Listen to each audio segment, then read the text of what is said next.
Finally, after what seemed like an eternity of waiting, Final Fantasy XIII hit the shelves in the US last week. I've been trying to follow the game as closely as possible since its release in Japan a few months back, but I can only enjoy so much gameplay footage in Japanese. Well, Square Enix was kind enough to provide me with a free copy of the game to review for you, and I went ahead and picked up this hardbound collector's edition strategy guide to accompany me on my adventure, and I'll tell you, I've put the game down since I picked it up. I really think that Square Enix has done something special here and brought a new hand to the JRPG table. There were a few minor things that I didn't care too much for, but to me, this was easily the best Final Fantasy game yet. Make sure to check out my other channel, Zeitgeist Other, for a bunch of HD gameplay, and follow me on Twitter to get daily updates with gaming news and my review schedule.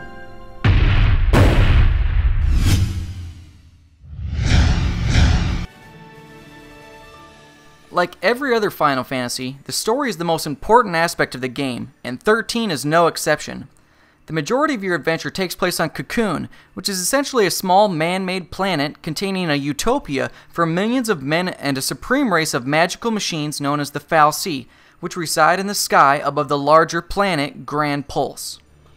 While many of the secrets to the origin of Cocoon and its inhabitants become revealed to you as you play, initially, you only know that the humans in the fal'Cie of Cocoon don't get along well with those who live on Gran Pulse, and that the fal'Cie have the ability to control humans and force them to do their dirty work.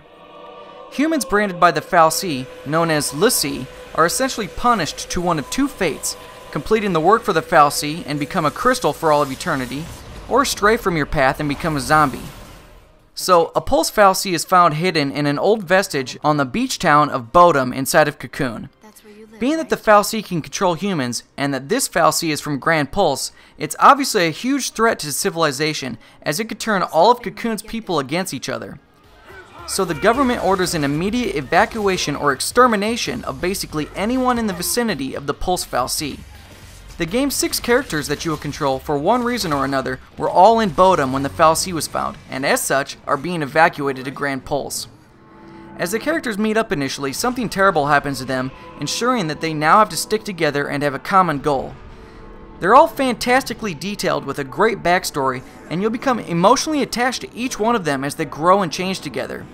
Each of the 6 characters has a different story and a different reason for reaching their end goals, but you really have to play the game to find all of this out.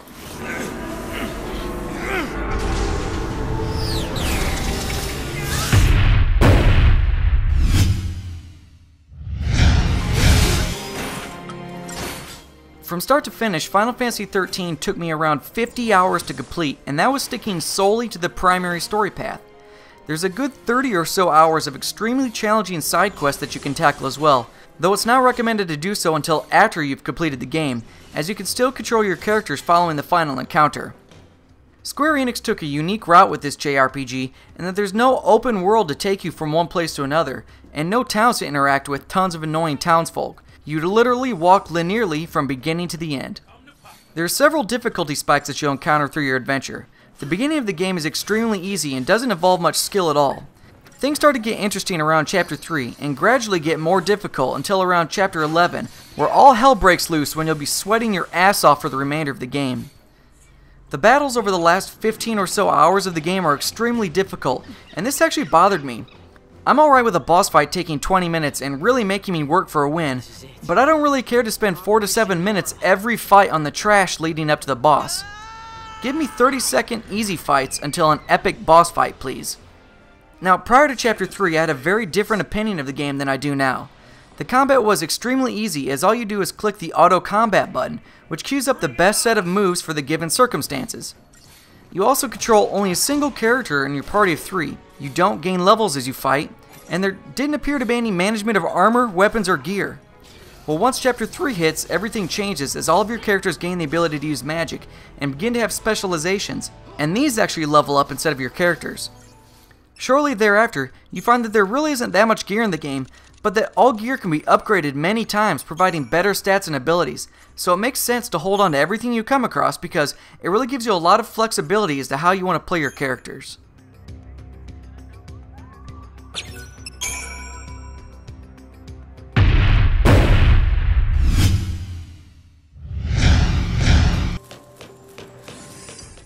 Square Enix has taken some steps to eliminate the things that many gamers of the past have found annoying in Japanese role-playing games.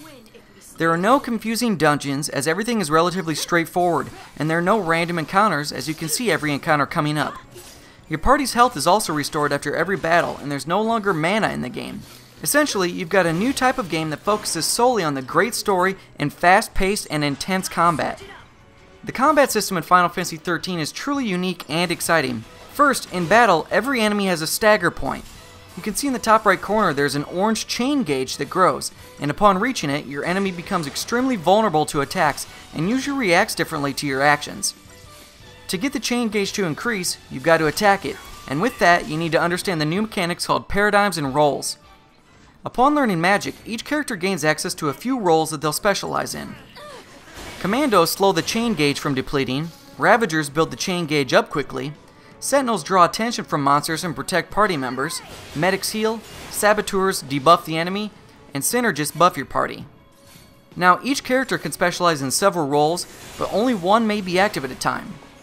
A paradigm is a predefined setup of party member roles that can be switched on the fly in combat. So you may have a paradigm where everyone attacks, or one where one party member tanks, one heals, and one fights. The possibilities really seem endless. Earlier I mentioned that I thought the combat was too simple because of an auto attack button. Well, once your characters gain roles and utilize paradigms, the auto attack button is a blessing, as it always picks the best actions for each of your characters. You see, the combat is so fast-paced and action-packed that you're constantly shifting paradigms, and there truly is little time to actually tell your party members what you want them to be doing, so you use paradigms to issue generic orders.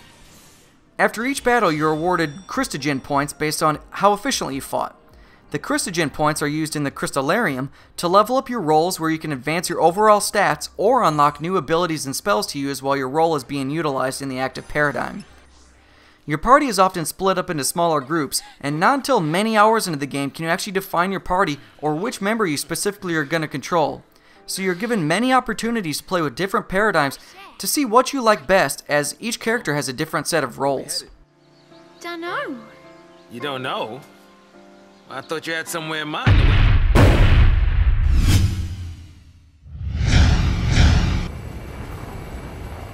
If you can't tell by now, the graphics are absolutely stunning. You can truly tell that much love and attention was spent pushing the hardware of these machines to pump out such beautiful and, dare I say, sexy and just plain awesome presentation. The pre-rendered cutscenes are so realistic, you almost couldn't tell that they're animated, and the game-rendered cutscenes can hardly be distinguished from the pre-rendered ones. I'm willing to go as far as saying that I've never seen a game with cinematics as lifelike and beautiful as Final Fantasy XIII. Hell, even the freaking menus look awesome.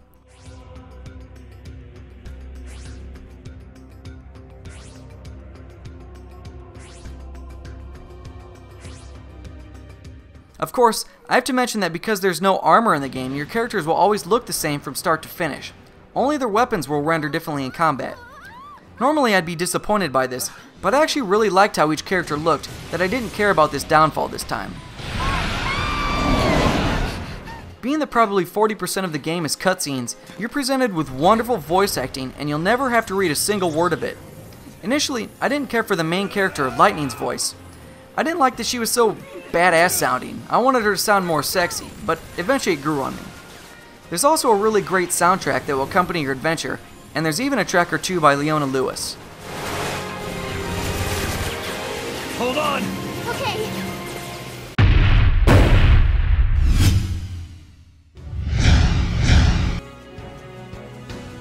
While not flawless, a lot has been changed to bring new gamers to the genre. There are still things that need to be fixed, like grinding and long battles, but Square Enix has done something special here, and they need to be commended. I realize that I'm a hardcore Final Fantasy fanboy, so my opinion is likely biased, but I honestly believe that this is a title that every single gamer out there should at least test out, if nothing else than to see the drastic changes that have been made to the genre. Ultimately, none of the things I disliked about this game would ever prevent me from wanting to play it. Hell, I'm actually sad the journey's ended. The last week stationed right in front of my big screen with no outside human contact was absolutely worth it. Now, I don't give ratings to my games, but if I did, this one would be right up at the very top. This is a must-have. You must play this game. Let me know what your experiences with Final Fantasy are below. Who's your favorite character and why? Thanks for watching. Don't forget to subscribe to my channel and register at ZeitgeistGameReview.com.